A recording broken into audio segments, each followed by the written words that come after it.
discussing how to figure out the exact budget for running your ad. So there are a few key determining factors when trying to, I guess, figure out what you should spend. Now, what I want to touch on first is daily budget. Daily budget is not important at all. Well, at least I don't think so. Because regardless of what you spend per day, you still need to spend a certain amount overall to net you your desired action. So I'll give a few examples. So for our hair salon business, we spend about $35 per booked appointment. Now, we have a few different ways we can get to $35 per booked appointment. We can literally spend $1 per day over 35 days, or we spend $10 per day over 3.5 days, or $5 per day over 7 days. So again, we're still getting to the threshold of $35. Our daily budget is just determining how fast we get there. So a lot of people get confused about if there's like this magical daily budget that nets desired outcomes. No, it's literally just what you spent in total.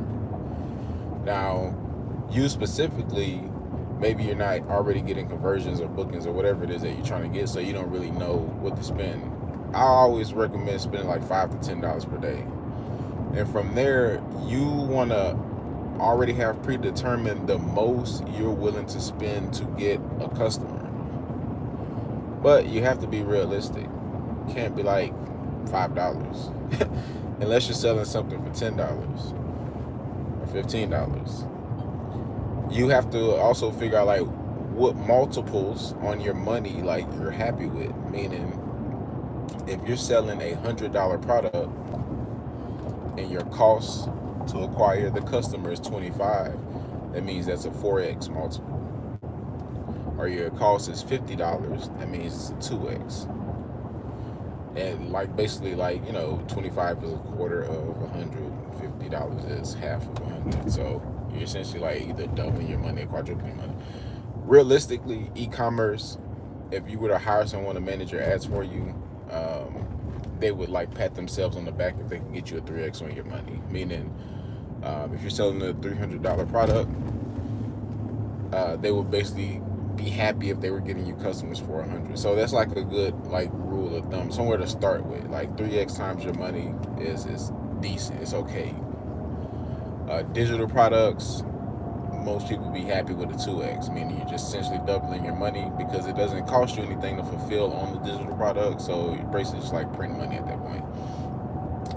Service-based businesses, so lashes, hair extensions, that stuff, you typically spend about, depending on your location, your offer, all of that stuff, you typically spend about half of the cost of the service, or a third of the cost of the service. So if you have like a $300 offer, you're probably going to spend somewhere around the $100 range and to get someone to book, or you could spend half. Now, what you need to know in these scenarios is you can't try to play the short game, meaning you're like, well, if I'm selling a service for $300 and it's costing me half, which is 150, or it's costing me 100, well, there's not a lot of profit in there for me. The game you have to play with, really with any businesses, you're trying to get someone in for break even at the end of the day. Obviously, the best case scenario is that like you made profit and got a customer. But if you could get a customer, a paying customer, and break even, it's fine. You didn't lose anything. All you have to do is fulfill on your promise. And as far as the service-based business goes, your promise is you did their hair really good, so they're going to come back. And why this is important is because in services, you're playing the lifetime value game. Like not even in all businesses you're playing that game. That means how much is this customer worth to you in the lifetime? That way, so think about it.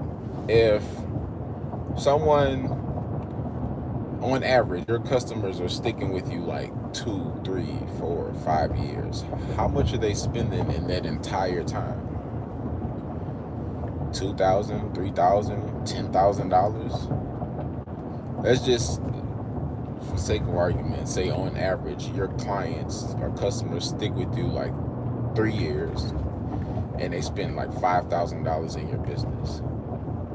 Now it starts to make sense that spending $100 to get a $5,000 paying customer into my business, that's a very good deal. Because in the long term, that's 50 times your money. You spent $100 to make $5,000. That's how you play the long game. That's how you scale. That's how you grow. That's how you don't play small.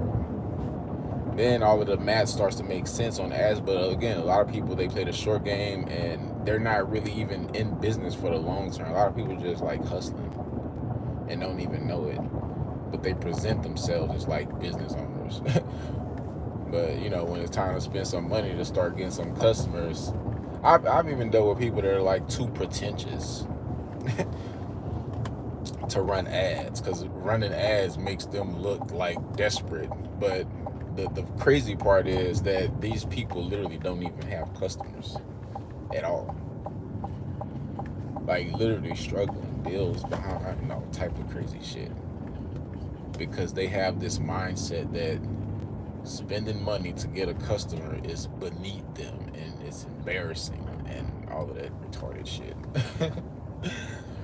So the biggest thing I've learned with ads, that shit is literally all mental. That what I just stated is level 1. That's like you're just way behind. You can't even understand concepts of like we're in business. Like it's okay to spend money to get customers. Like that's what we do. The next level is the spending money. A lot of people, and that's why I made this video about how much should I spend. A lot of people, ads would work, but they end up shooting themselves in the foot because they literally don't spend enough money on ads.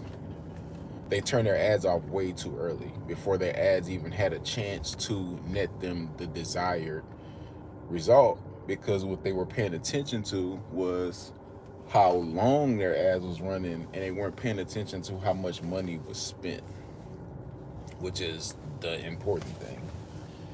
Because as you start going through your ad data, you see how all of these buckets begin to fill up. So the first bucket is traffic. So regardless of what it is that you're selling, you need traffic. You need eyeballs seeing the thing.